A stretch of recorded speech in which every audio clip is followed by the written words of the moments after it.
जोई स्वार्थ पहिचान, धन्य सोई जोई।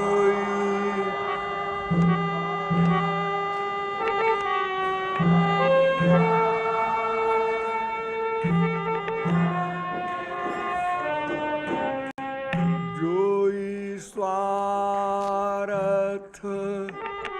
पहिचान, धन्य सोई।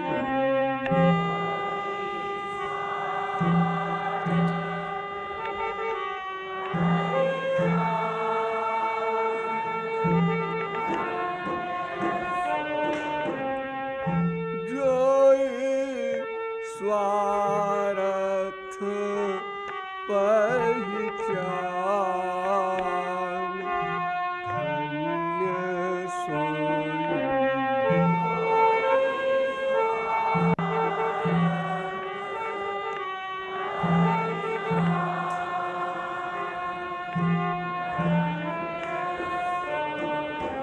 धन्य सोई, ओ धन्य सोई। जोई स्वार्थ पहिचान, धन्य सोई।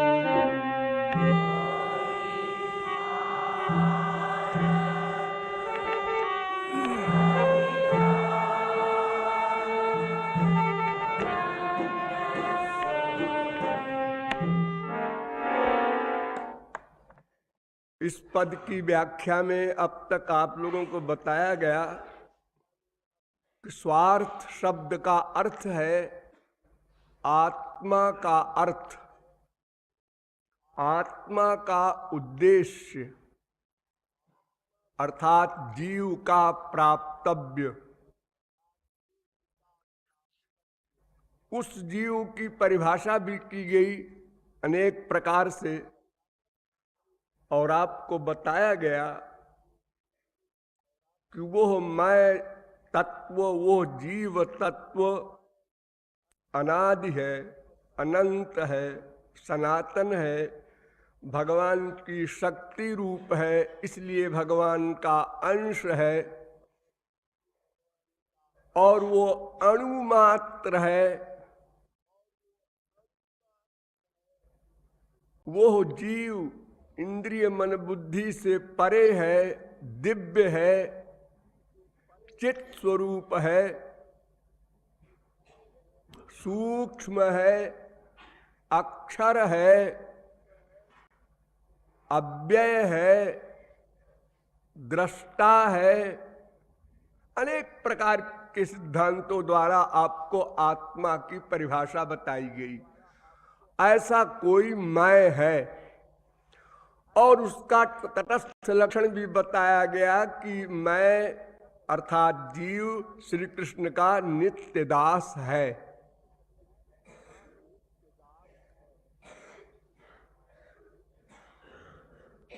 उसका संबंध केवल श्री कृष्ण से ही है, और वो नित्य संबंध है।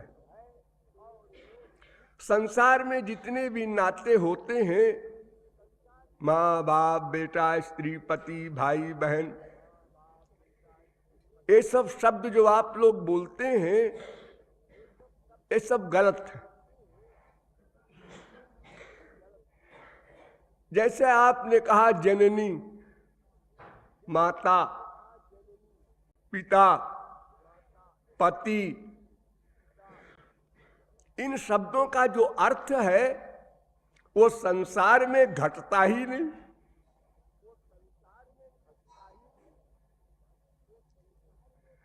क्योंकि मैं नाम के तत्व से संसारी माँ बाप, बेटा, स्त्री, पति का कोई संबंध ही नहीं है, उनको पता ही नहीं है। एक लड़की ने एक लड़के से ब्याह किया, स्त्री पति बन गए, और परस्पर मिलन से पुत्र पैदा हुआ, वो पुत्र नाम का मैं तत्व कहां से आया, कौन है, कब आया, ये माँ बाप को कुछ नहीं पता। बच्चा हो गया, बस हो गया। फिर हमारी माँ कैसे हुई, वो बाप कैसे हुआ, और फिर इसी जन्म में हमको छोड़ के माँ चली गई, बाप चला गया, भाई चला गया, बेटे भी चले जाते हैं बाप को छोड़ के। फिर दूसरा जन्म हुआ, फिर दूसरा बाप बनाया, दूसरी माँ बनाया। 84 लाख योनियों में इसी प्रकार हम अनंत बाप, अनंत माँ, अनंत बेटा बेटी पति बना चुके। तो फिर हमारा बाप है कौन? अगर कोई पूछे तुम्हारा बाप कौन, हम किसको बतावें? अनंत हो चुके। अब फिर मनुष्य ही नहीं, पशु पक्षी वृक्ष सब हमारे बाप माँ स्त्री पति बन चुके। ये सब अनित्य संबंध है। जैसे किसी सफर में मुसाफिरों का परस्पर संबंध हो जाता है कुछ देर के लिए, बस इसी प्रकार का यह सब फिजिकल संबंध है, क्योंकि ये शरीर का संबंध है। शरीर नश्वर है, इसलिए संबंध भी नश्वर है। आत्मा नित्य है, इसलिए उसका संबंधी भी नित्य है। दिव्यो देव एको नारायणो माता पिता भ्राता सुहृद गति। वो भगवान हमारी माँ है, सनातन माँ थी, है, रहेगी। सनातन पिता सब कुछ तुमेव सर्वम।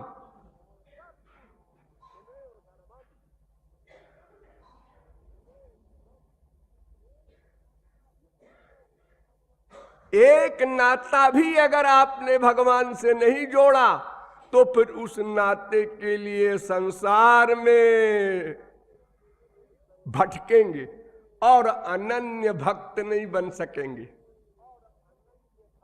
इसलिए मोरे सबई एक तुम स्वामी, तेषाम हम प्रिय आत्मा सुतश्च सखा गुरु सुहृदो दैवमिष्टम।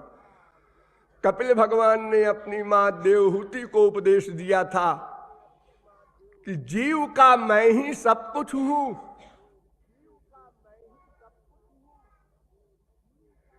क्योंकि आत्मा का संबंध परमात्मा से ही है, भी न लगाना।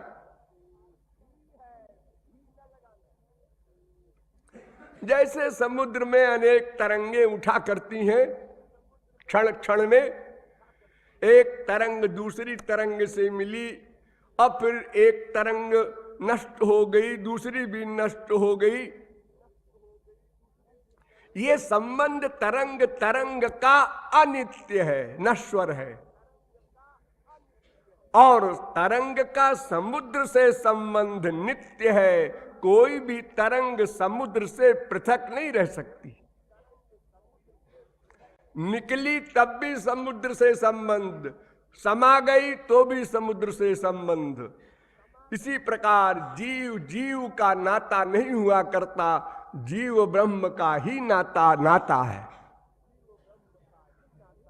इसलिए हमारा जो संबंध है वो केवल श्री कृष्ण से ही है। अब केवल श्री कृष्ण शब्द का अर्थ यह है, श्री कृष्ण उनका नाम, उनका रूप, उनका गुण, उनकी लीला, उनके धाम, उनके संत, इतने का नाम है श्री कृष्ण। इनमें कहीं भी हमारा संबंध हो जाए अंतःकरण का, बात काम बन गया। एक जगह हो जाए, दो जगह हो जाए, सब जगह रहे,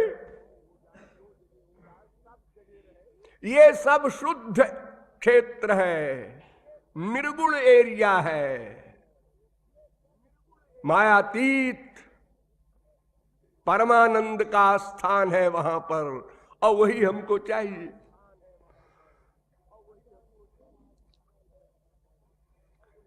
तो तो श्री कृष्ण से हमारा संबंध है ऐसा नहीं, श्री कृष्ण से ही हमारा संबंध है ऐसा वाक्य बोलो।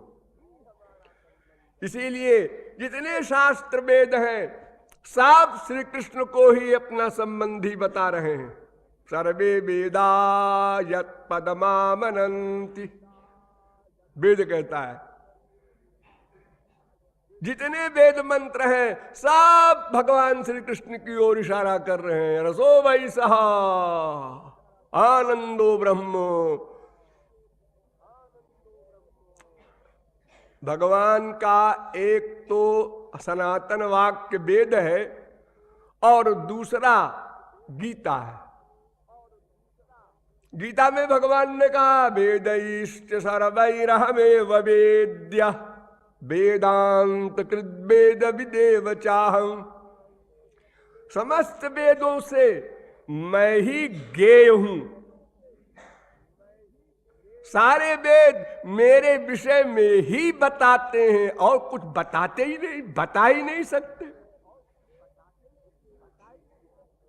अगर कोई कहे इतने वेद की ऋचाएं कर्म संबंधी है, ज्ञान संबंधी है, वे सब भगवान के निमित्त हैं।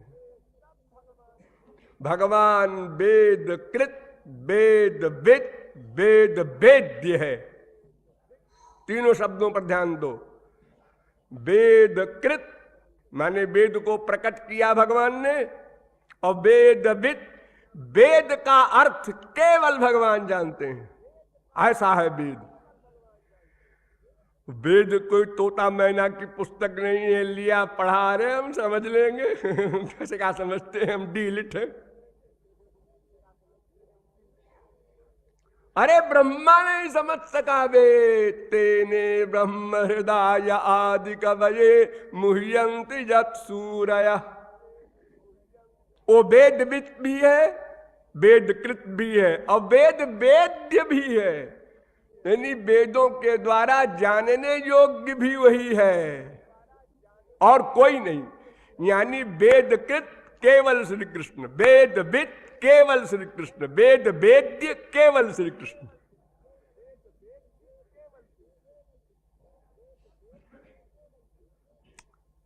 सबसे इंपॉर्टेंट ग्रंथ भागवत है, पुराण। पुराणम सर्वशास्त्राणाम प्रथमम ब्रह्मणा स्मृतम, ब्रह्मा ने सबसे पहले पुराण प्रकट किए। अनंतरंच वक्त्रेभ्यो वेदास्तस्य विनिर्गताः, मत्स्य पुराण। पहले पुराण प्रकट किया, फिर वेद प्रकट किए। अपुराण में कमेवासीत, केवल एक पुराण, उसमें 100 करोड़ श्लोक, 1 अरब श्लोक। ये पुराण अनादि है, जी हां, सनातन है, जी हां। अस्य महतो भूतस्य निश्वसित में तत् ऋग्वेदः सामवेदः अथर्ववेदः अथर्वांगिरस इतिहासः पुराणम। वेद कहता है स्वयं, और भागवत भी कहती है इतिहास पुराणंच पंचमो वेद उच्यते। ये 5वां वेद है। क्यों? कि इतिहास पुराणाभ्याम वेदम समुपबृंहयेत्, बिना पुराण के वेद का अर्थ ही नहीं प्रकट हो सकता। एक शब्द है ब्रह्म, उसी को आत्मा भी लिखा वेद में, उसी को सत भी लिखा वेद में, उसी को अव्याकृत भी लिखा वेद में, उसी को प्राण भी लिखा, उसी को आकाश भी लिखा। अब बेचारा पढ़ने वाला अमरकोश ढूंढेगा, वो कभी नहीं समझ सकता अनंत कोटि कल्प में किस शब्द का कहां पर क्या अर्थ है। इसलिए सर्वोपनिषदाम सारा जाता भागवती कथा, ये भागवत की कथा समस्त उपनिषदों की सार है। और सार भी कैसा? जिसमें केवल श्री कृष्ण की ही बात लिखी है, हमारे संबंधी, हमारे सगे नातेदार की बात लिखी है। भागवत में ब्रह्मा ने एक वाक्य कहा, वो सबसे बड़ा प्रमाण, भगवान ब्रह्म कार्त्स्येन त्रिनन्वीक्ष मनीषया। त्रिनन्वीक्ष, 3 बार वेदों को मथा ब्रह्मा ने, हार गए। फिर भगवत कृपा हुई, तब वेदों का अर्थ समझा। तदध्यवस्यत कूटस्थो रतिरात्मन यथा भवेत। और इस निश्चय पर पहुंचे कि श्री कृष्ण भक्ति ही एकमात्र कर्तव्य है, श्री कृष्ण ही एकमात्र संबंधी हैं। वेदव्यास ने भी 18 पुराण लिखे और कंक्लूजन अंत में ये बताया कि आलोड्य सर्वशास्त्राणि विचार्य च पुनः पुनः। हमने समस्त शास्त्रों वेदों को मथा है, मंथन किया है, जैसे दूध को मथ कर मक्खन निकालता है कोई। अब विचार च पुनः पुनः, उस पर बार बार विचार किया है। एक बार विचार करने में कोई गड़बड़ी हो सकती है। और वेदव्यास भगवान के अवतार, उनको भी विचारों को बार बार विचार करना पड़ा, मथना पड़ा। अविदमेकं सुनिष्पन्नम ध्येयो नारायणो हरि। और एक निष्कर्ष पर पहुंचे वेदव्यास कि तुम्हारे संबंधी केवल नारायण श्री कृष्ण हैं।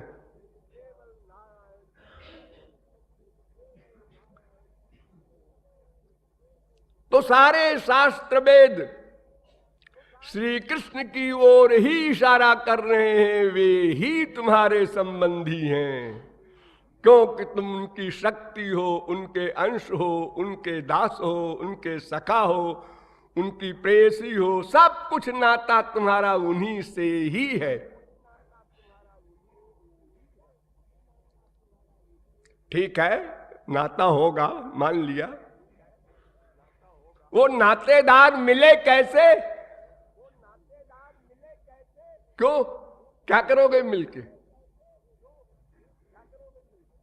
अपने रिश्तेदार से मिलने का कोई मतलब होना चाहिए। संसार में कोई आदमी कहता है जरा साले के यहाँ जाना है, जीजा जी के यहाँ जाना है, क्यों? अरे ऐसे कोई नहीं जाता कहीं, कुछ न कुछ मतलब होगा। ऐसे कैसे? कोई प्रयोजन होगा।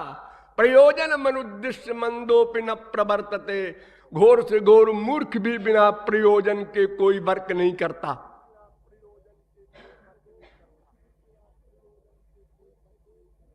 क्या प्रयोजन है?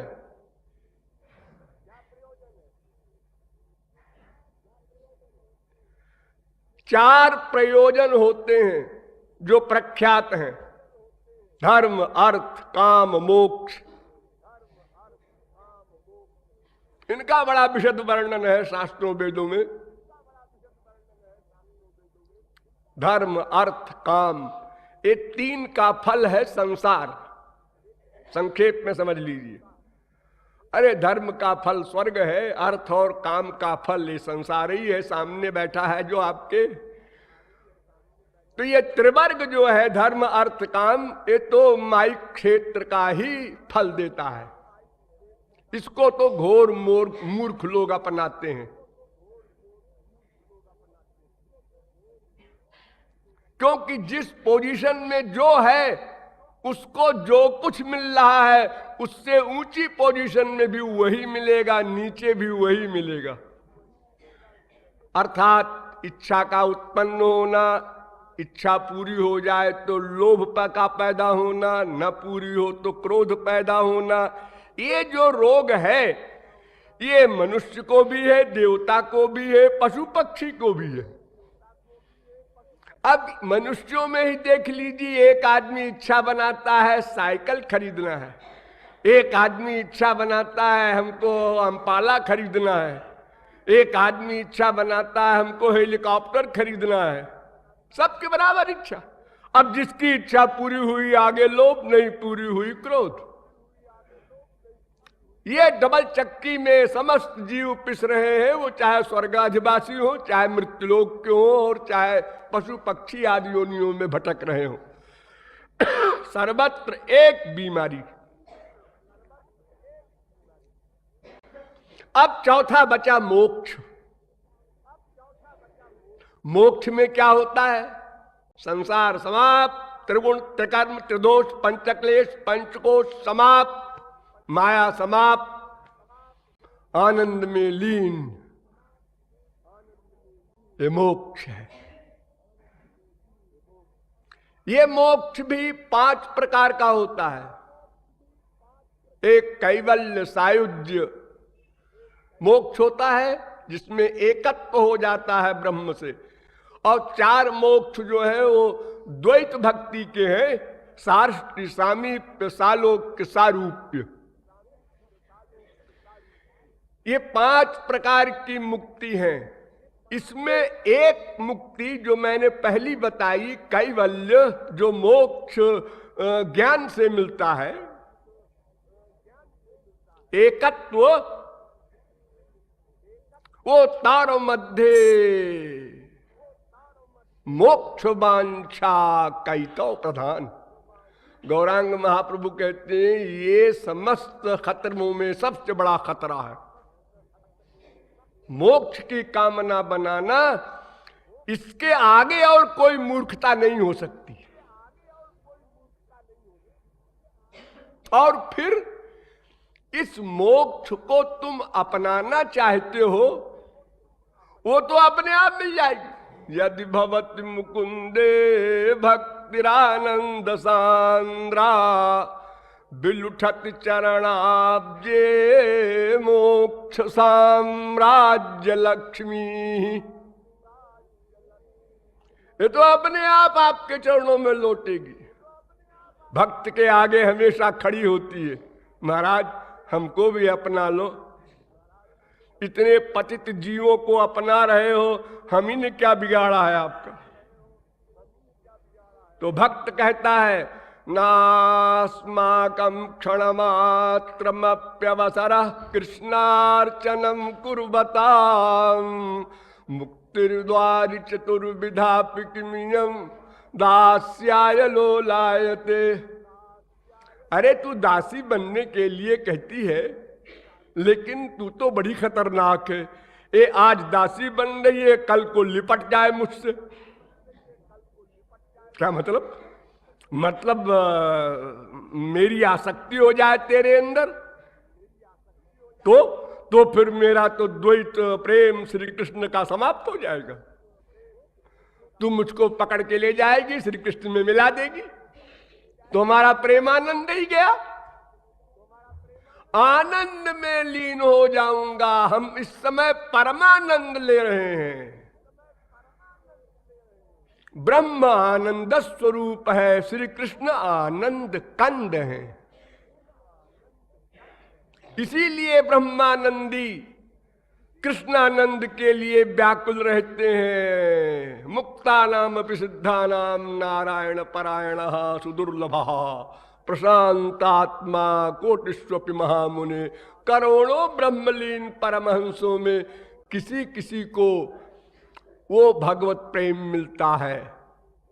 वो भी चतुर्णाम अधिकारिणाम मध्य जस्मिन् भगवतः कृपा स्यात् तत्प्रियस्य वा सक्षीण तत्तद्भाव स्यात् शुद्ध भक्त अधिकारिवान यथे भौनकादिश्च इत्यादि।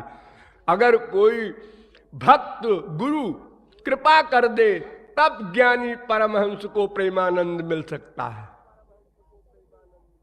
मिलता है, इन्हें गिने को मिला है। लेकिन मुक्तानाम सिद्धानाम जब कोटिस्वपि में करोड़ों में एक को मिला है, तो अगर हम मुक्ति को अपना ले और करोड़ों में एक हमारा नंबर ना आए, तो हम सड़ते रहेंगे वही मुक्ति में। इसलिए इसको सबसे बड़ा खतरा बताया गौरांग महाप्रभु ने। वैसे तो सभी खतरे हैं, भुक्त मुक्त स्पृहा यावत पिशाची, ये दोनों चुड़ैलें हैं। चुड़ैलों से होशियार रहना चाहिए, वो लग जाएंगी तो मुसीबत हो जाएगी। लेकिन भुक्ति नाम की चुड़ैल तो लगती है छोड़ देती है, लगती है छोड़ देती है। लेकिन मुक्ति अगर लग जाए किसी के पीछे, वो अनंत काल के लिए मुक्त हो जाता है। अतैय समौलीयन्ते तस्य प्राणा न उत्क्रामन्ति। तो ये 4 प्रकार के प्रयोजन हैं हमारे वर्क के। ध्यान दो, हम जो कुछ भी कर चुके, कर रहे हैं, करेंगे, उसका प्रयोजन केवल 4, धर्म अर्थ काम मोक्ष।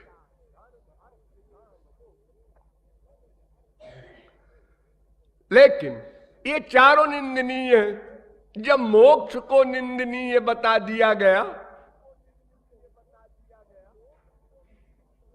स्वर्गा पवर्ग नरके स्वपितुल्यार्थ दर्शिन।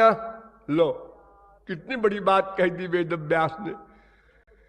उन्होंने कहा कि जो तत्वज्ञ हैं असली बड़े टॉप के, वो कहते हैं नरक हो चाहे स्वर्ग हो चाहे मोक्ष हो, सब बराबर है। बराबर है, नरक और मोक्ष बराबर है। वेद व्यास कुछ भांग वांग पीते थे क्या? ऐसा लिख गए कि नरक और मोक्ष बराबर है। अरे गौरांग महाप्रभु ने तो यहां तक कहा कि नरक अच्छा है मोक्ष से, क्योंकि वो लिमिटेड है। एक दिन नरक से छुट्टी मिलेगी, और छुट्टी मिलते ही अगर कोई रसिक मिल गया और हम भी मिल गए उससे, तो हम प्रेमानंद प्राप्त कर लेंगे। तो इस प्रकार ये चारों प्रयोजन तो हमारे प्रयोजन के नहीं रहे, निष्प्रयोजन हो गए। अब 5वां प्रयोजन है। गौरांग महाप्रभु ने कहा पंचम पुरुषार्थ से ही प्रेम महाधन। 5वां पुरुषार्थ है प्रेम।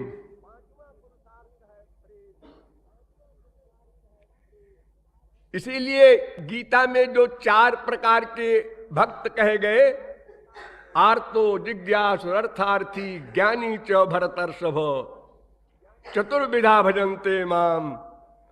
तो ज्ञानी च, यहां च शब्द लिखा है, उसका अर्थ अद्वैत सिद्धांत के सबसे बड़े प्रकांड प्रचारक मधुसूदन सरस्वती ने च शब्द का अर्थ लिखा है कि गोपी प्रेम। वैष्णवों की बात नहीं करते, अद्वैतियों के आचार्य। तो प्रेम ये महाधन है और सबसे बड़ा है। ये हमारा प्रयोजन है, सीधी सीधी बात। हम अपने संबंधी नातेदार रिश्तेदार से क्या मांगने जा रहे हैं, क्यों जा रहे हैं उसके घर, उसके दरवाजे पर? प्रेम महाधन मांगने।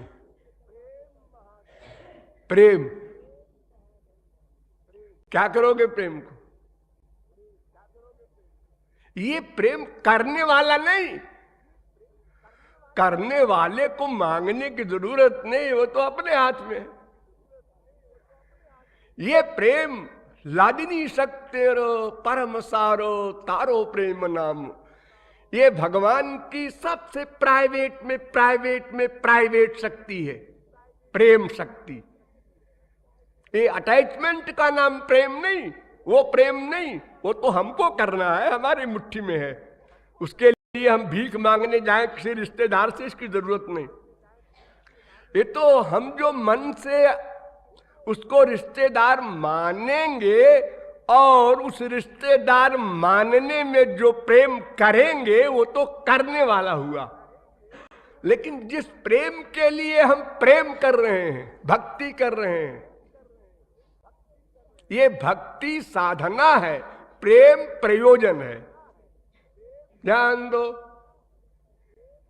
वेद शास्त्र कहे संबंध अभिधेय प्रयोजन कृष्ण कृष्ण भक्ति प्रेम तीन महाधन। तीन चीज, संबंध अभिधेय प्रयोजन। भगवान से हमारा क्या संबंध और भगवान रूपी संबंधी से मिलने का प्राप्त करने का क्या उपाय और उनको प्राप्त करने पर क्या चाहते हो, ये तीन प्रश्न और तीनों का उत्तर ध्यान दो। इतने संक्षेप में कहा गौरांग महाप्रभु ने, वेद शास्त्र कहे संबंध अभिधेय प्रयोजन। अब उत्तर सुनो, कृष्ण कृष्ण भक्ति प्रेम तीन महाधन। संबंध किससे? श्री कृष्ण से, वो मैंने आपको डिटेल में बताया। अब अभिधेय साधना क्या? कृष्ण भक्ति। और प्रयोजन क्या? प्रेम। बस तीन बात तो जानना है, और कोई बात ही नहीं है। हाँ? इसी तीन बात को बताने के लिए अनंत अंबार शास्त्रों वेदों पुराणों धर्म ग्रंथों के सदा से चले हैं, चलते रहेंगे। लेकिन हम भी कुछ हैं, हाँ डटे हैं, सुनेंगे, सिर भी हिला देंगे।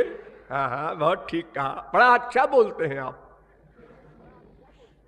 हमने सर्टिफिकेट दे दिया। अरे भाई तुमने कुछ स्वीकार किया, करेंगे। अभी जरा एक काम है, अभी जरा एक काम है, जरा ऐसा हो जाए, जरा ऐसा हो जाए। ये जरा जरा करते करते अनंत जन्म बीत गए, आपका जरा समाप्त नहीं हुआ। हाँ? उद्धार करने की प्रवृत्ति को इतना निकृष्ट बताया है वेदों ने, न स्व स्व उपासित। कल करेंगे कल करेंगे, ये उद्धार मत करो। कोह जानाति कस्याद्य मृत्यु कालो भविष्यति। अरे कौन सा क्षण ऐसा हो जो आपको न मिले अगला? रोज आंख से देख करके अंधे बन रहे हो। बाप का बाप जिंदा है, उसका नाती मर रहा है, वो देख रहा है, तुम चले जा रहे हो जी। अभी तो तुम्हारे बाप का बाप मैं बैठा हूं जी, वो बाप वाप कुछ नहीं है, तो हम आत्मा है, हमारा समय हो गया, हम चले। यहां बाप वाप का हिसाब नहीं होता। सुनी बात नहीं, देखी बात। रोज अपने मोहल्ले में आप देखते हैं, वहां जूनियरिटी सीनियरिटी का कोई क्वेश्चन नहीं। समय हुआ जाइए, अरे अच्छा खासा था, बिल्कुल आश्चर्य है, आश्चर्य है आपको। मृत्यु निश्चित है, आश्चर्य न करो। तुमको इतना चांस दिया गया, 25 साल तक तुम जिंदा रहे, क्यों नहीं कुछ किया? अरे पढ़ते लिखते रहे 25 साल तक तो। कौमार आचरित प्राज्ञा, प्रहलाद का उद्घोष है, कुमार अवस्था में ही करो, क्योंकि उस समय तक संसार में अटैचमेंट नहीं है। जितना तुम आगे पार कर जाओगे उतने तुम्हारे लिए सुविधा होगी।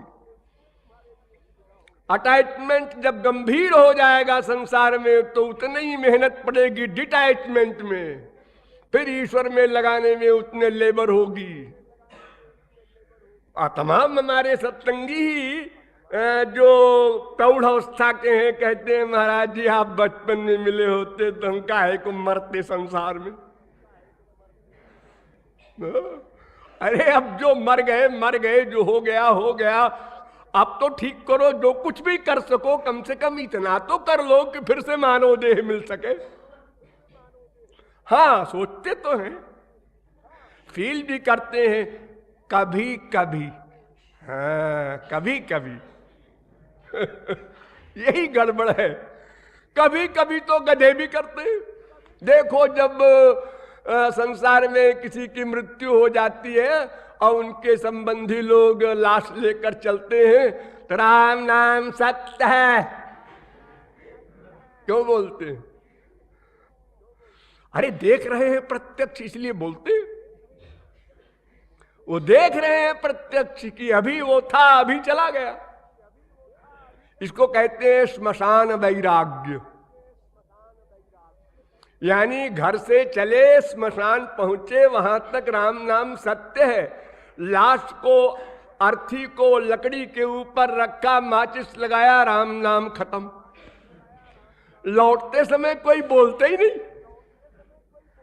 अरे जब घर से चलते समय इतना ज्ञान आपको था, राम नाम सत्य है, तो लौटते समय तो और ज्ञान परिपक्व हो जाना चाहिए कि अब वो जल गया, अब प्रश्न ही नहीं है कि फिर से उसमें प्राण आ जाए। अरे ये बहुत से ऐसे होते हैं कि ठीक से नहीं मरते, लेकिन लोग समझते हैं मर गया, और उसकी लाश को ले जाते हैं श्मशान घाट तक, और वहां उठ के बैठ जाता है वो। ऐसे बहुत उदाहरण हुए हैं, क्योंकि वो पूरा पूरा मरा नहीं था, उसकी शारीरिक क्रियाएं बंद हो गई थी, तो डॉक्टर ने कहा अब ये गया, लेकिन वो जीवित हो गया। लेकिन जब लाश जला दिया तो अब तो कोई डाउट नहीं, अब तो भूत भले ही निकल आवे, अब शरीर तो गया उसका। लेकिन लौटते समय कोई राम नाम सत्य नहीं बोलता। ये श्मशान वैराग्य है। तो इस प्रकार के कभी कभी से क्या लाभ होगा? हमको लगातार फील करना है, उधार नहीं करना है। जो करना है तुरंत करना है। इसलिए एक महापुरुष हुए हैं नारायण, उन्होंने लिखा है कि दो बातन को भूल मत, जो चाहस कल्याण, नारायण एक मौत को, पहले मौत को याद करो, और दूजो श्री भगवान। नंबर एक मौत को याद करो, ताकि उद्धार करने की, आलस्य करने की प्रवृत्ति समाप्त हो। भगवान का स्मरण करना चाहिए, ये ज्ञान तो तुम्हारे गुरु ने भर दिया खोपड़ी में, लेकिन ये जो मौत का भय तुम नहीं रियलाइज करते, इसलिए लापरवाही करते हो, उधार करते हो, इसलिए उसको भी याद करो। आ गई मौत, खड़ी है सामने, है भाग जा, जरा मैं तैयार हो लूं। तैयार रहो हर समय तैयार। देखो आप लोगों ने देखा होगा, खेल होता है, लंबी दौड़ की, अनेक प्रकार के खेल होते हैं, उसमें लाइन लगाए लोग खड़े हैं, और रिवॉल्वर लेकर एक आदमी खड़ा है कि जब रिवॉल्वर चलेगी तो सब भागेंगे। साइकिल की रेस, सबकी रेस होती है ऐसे। कैसे लोग खड़े रहते हैं उस समय? आवाज आवे भागे, पहले हम ही भागे। ऐसे सावधान रहना पड़ेगा आपको, तब काम बनेगा। तो समस्त शास्त्र वेद यही बताते हैं कि श्री कृष्ण ही हमारे संबंधी हैं, और उन श्री कृष्ण के लिए जो हमारा प्राप्य साधन है वो भी केवल एक है। अभिधेय बताने जा रहा हूं, साधना यानी वो प्रेम प्रयोजन और जीव प्रापक। जीव को प्राप्त करना है प्रेम। वो प्रेम किस लिए प्राप्त करना है, ये प्राइवेट बात। भगवान ने पूछा, भाई क्यों चाहते हो प्रेम? आपको क्यों बता मैं? आप सामान दे दीजिए, हो गया, आप चुप, बात खत्म। वो प्रेम चाहता है सेवा के लिए, सेवा के लिए। मैंने आपको बताया ना, जीवेर स्वरूप है कृष्णेर नित्य दास। उसका जो नित्य दासत्व का नेचुरल स्वभाव है, वो सीट है, पैतृक संपत्ति है, उस पर अधिकार है उसका। वो सेवा हम करेंगे, ये मेरे माइंड में प्लानिंग है। तुम्हें क्यों बताऊं? तुम तो प्रेम दे दो, हमारा प्रयोजन तुम्हारे दरवाजे पर आने का है प्रेम। उस प्रेम को पाने के लिए भगवान ने वेद से लेकर और संतों ने सर्वत्र एक ही साधन लिखा है, भक्तिरेवैनम नयति। भक्ति एव एनम नयति। कितना स्पष्ट! भक्ति ही एनम माने जीव को, नयति भगवान के पास ले जा सकती है, और कोई शक्ति नहीं है। क्योंकि उसकी माया शक्ति इतनी प्रबल है कि जो भी शक्ति उसके आगे आएगी वो समाप्त हो जाएगी। तपश्चर्या वगैरह की बड़ी बड़ी शक्तियां होती हैं, और नई सृष्टि कर देने की शक्ति थी विश्वामित्र में, नया स्वर्ग बना दिया त्रिशंकु के लिए।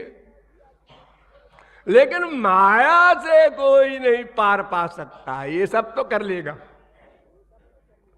हजारों शरीर धारण कर ले, इतना भारी हो जाए कि करोड़ों आदमियों से न उठे। अनेक प्रकार की रिद्धि सिद्धि होती है, आप लोगों को बताया गया है, ये सब कर लेगा। लेकिन माया को पार नहीं कर सकता कोई भी शक्ति, क्योंकि माया शक्ति भगवान से संबद्ध है। अब पहले भगवान को जीतो, तब माया को जीत सकते हो। लेकिन भक्ति एक ऐसी शक्ति है कि उससे माया डरती है, कांपती है। ताते अति डर पतिया माया। तो भक्ति रेवैनम नयति। अजी उनको देखना भी है तो भक्ति रेवैनम पश्यति। जो जो तुम्हें भगवान के लिए करना हो सब कुछ भक्ति करेगी, और एव केवल भक्ति, और कोई साधन नहीं। तस्मात् सैव ग्राह्या त्रिसत्यस्य भक्तिरेव गरीयसी, भक्तिरेव गरीयसी। भगवान के अवतार नारद जी, उन्होंने कहा मैं 3 बार चैलेंज करता हूं, भक्तिरेव भक्तिरेव भक्तिरेव, केवल भक्ति।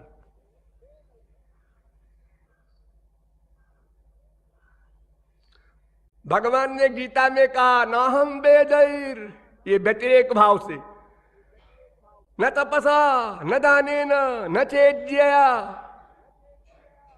कोई भी साधन नहीं है मुझे प्राप्त करने का। भक्त्या त्वनन्यया शक्य अहमेवं विधोर्जुन, चाहे द्रष्टुम चाहे ज्ञातुम चाहे प्रवेशतुम, जो कुछ भी तुम चाहते हो मेरे विषय में पाना वो केवल भक्ति से मिलेगा। भक्त्या माम अभिजानाति, ज्ञाने न माम अभिजानाति नहीं। और अगर किसी ने मुझको जाना है, ज्ञानी ने, तो मत प्रसादाद वाप्नोति, वो मेरी कृपा से जाना है। शंकराचार्य ने 50 जगह लिखा है यही, तद अनुग्रह हेतु के नहीं वो विज्ञाने न, वो प्योर विज्ञान से काम नहीं बनेगा भाई, ये भगवत कृपा युक्त ज्ञान से मोक्ष होता है। ईश्वरानुग्रहादेशा, वो भगवान की कृपा से ही काम बनेगा, क्योंकि माया से उत्तीर्ण होने का और कोई मार्ग नहीं। तो भक्ति से ही बात बनेगी, ये गीता का भी उद्घोष है। वहां सिद्धांत ये मामेकम शरणम व्रज तो अहम त्वाम सर्व पापेभ्यो मोक्षयिष्यामि। मोक्ष शब्द का प्रयोग ही किया है शरणागति के द्वारा। सर्व पापेभ्यो मोक्षयिष्यामि केवल मोक्ष में होता है, और कुछ पाप चले जाएं एक कर्मकांड से होता है। लेकिन बिना भक्ति के मोक्ष का प्रश्न ही नहीं है। वासुदेव मनाराध्य को मोक्षम समवाप्स्यति। कौन विश्व में ऐसा हुआ जो श्री कृष्ण भक्ति के बिना मोक्ष प्राप्त कर लेगा? असंभव। अरे निश्चला तो या भक्तिर शैव मुक्तिर जनार्दन, बार बार वेद व्यास पुराणों में कह रहे हैं कि भगवान की जो भक्ति है उसी का नाम मुक्ति है। दूसरा ऐसे कैसे मुक्ति कहां से हो जाएगी बिना भक्ति के?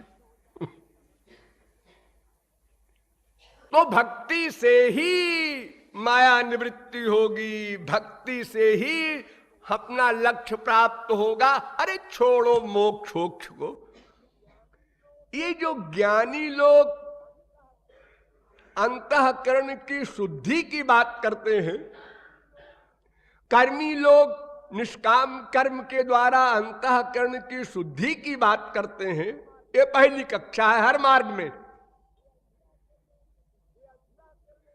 ये अंतःकरण की शुद्धि भी नहीं हो सकती बिना भक्ति के। भगवत प्राप्ति, माया निवृत्ति आदि तो बड़ी बड़ी बातें हैं। कथम विना रोम हर्षम द्रवता वा चेतसा बिना, बिनानंदाश्रु कलया शुद्धे भक्त्या विनाशया। वेद व्यास भागवत में कह रहे हैं, भक्ति के बिना धर्म सत्य दयोपेतो विद्या वा तपसान्विता, मद भक्त पेतमात्मानं न सम्यक प्रपुनाति। कुछ धब्बे मिट जाएंगे, मान लिया, कुछ लिमिट में अंतःकरण शुद्धि हो जाएगी और मार्गों में, लेकिन न सम्यक प्रपुनाति। अरे शंकराचार्य तक ने अपनी मां से कहा है, शुद्धयति हीनांतरात्मा कृष्ण भक्ति पदाम भोजमृते। बिना श्री कृष्ण भक्ति के अंतःकरण शुद्धि भी नहीं हो सकती। फिर मोक्ष तो ये बड़ी बड़ी अंतिम चीजें हैं। इसलिए भक्ति के बिना काम नहीं चलेगा, भक्ति से ही काम चलेगा। दोनों बातें।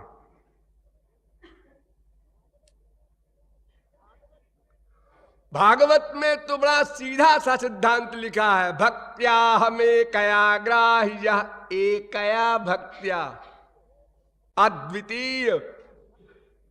केवल भक्ति से ही भगवत प्राप्ति होती है, और भगवत प्राप्ति से ही माया निवृत्ति कहो, परमानंद प्राप्ति कहो, ब्रह्मानंद प्राप्ति कहो, ब्रह्म ज्ञान कहो, सब कुछ ये सब उसी के द्वारा होगा।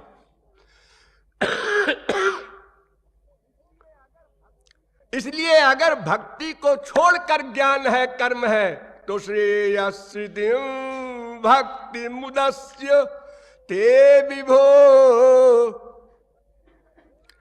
भक्ति को छोड़ा तो जैसे धान का छिलका होता है, उसको कूटे जाओ इस आशा में कि चावल निकलेगा, वो चूरा बन जाएगा, उसका चावल तो निकल चुका, अब कहां निकलेगा। भक्ति को आपने अलग कर दिया। आप कौन सा ज्ञान लेना चाहते हैं? आप थ्योरेटिकल, वो तो और खतरनाक है। ज्ञानाभिमान हो जाएगा उससे। हाँ मैं जानता हूं, शास्त्रार्थ कर लो मुझसे। मधुसूदन सरस्वती को एक रोग लग गया था, जो मिले विद्वान शास्त्रार्थ कर लो। तो काशी में एक भक्त मिले, उन्होंने कहा, क्यों सन्यासी जी, तुम शास्त्रार्थ करके जब किसी को हरा देते हो तो सुख मिलता है? उन्होंने कहा हाँ। कहीं जब कभी हार जाते हो कभी कभी तो दुख भी मिलता होगा? हाँ। कहीं फिर ये साधना क्यों कर रहे हो तुम? ये क्यों कर रहे हो?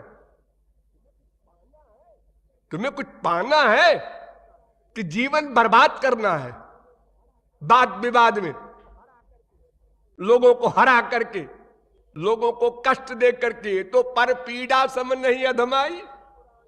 अष्टादश पुराणेषु व्यासस्य वचनद्वयम् परोपकार पुण्याय पापाय परपीडनम। वहीं पर होश आया मधुसूदन को, और फिर श्री कृष्ण भक्ति की वृंदावन में जाकर। तो केवल थ्योरेटिकल ज्ञान तो बहुत बड़ा भयानक रोग है, हानिकारक है। अगर साधना नहीं करेगा तो बेमौत मरेगा। और ब्रह्म ज्ञान आदि का तो प्रश्न ही नहीं है बिना भक्ति के। भक्ति से ही मिलेगा। कोई भी साधन हो, अंतिम फल भक्ति, वो नहीं तो जैसे जीरो में गुणा करो, 0 गुणे 0, 0 गुणे 1, 0 गुणे लाख, 0 गुणे करोड़, बराबर बराबर बराबर बराबर 0। हर एक का उत्तर एक आएगा। जप तप नियम योग निज धर्मा, श्रुति संभव नाना शुभ कर्मा, ज्ञान दया दम तीरथ मज्जन। कहां तक लिखें? जहां लगी धर्म कहे श्रुति सज्जन। आगम निगम पुराण अनेका, पढ़े सुने कर फल प्रभु एका। तव पद पंकज प्रीति निरंतर, सब साधन कर यह फल सुंदर। जहां लगी साधन वेद बखानी, सब कर फल हरि भगति भवानी। और कोई मार्ग नहीं, कोई मार्ग नहीं है। बारी मथे बरु होई घृत सिकताते, बरु तेल इम्पॉसिबल पॉसिबल हो जाए, लेकिन बिनु हरि भजन न भव तरिय, यह सिद्धांत अपेल। मिलहि न रघुपति बिनु अनुरागा, किए जोग जप ज्ञान विरागा। सब बेकार हो गया। अंधकार बरु रवि नशावे, भले ही अंधकार सूरज का नाश कर दे, यह भी न्यूज़पेपर में निकल जाए, लेकिन बिना भक्ति के माया निवृत्ति असंभव है। वेद से लेकर रामायण तक का हर ग्रंथ का, हर संत का, हर पंथ का ये चैलेंज है। प्रेम पंथ सो पंथ नहीं, नानक जी कह रहे हैं गुरु ग्रंथ साहब में। कोई मार्ग और नहीं है। भक्ति से ही वो भगवान मिलेगा, भगवान से प्रेम मिलेगा, हमारा प्रयोजन हल होगा। अतएव साधना है क्या? श्री कृष्ण भक्ति। कैसी भक्ति? कौन सी भक्ति? उसका स्वरूप क्या है? ये सब फिर बताया जाएगा। बोलिए लाडली लाल की।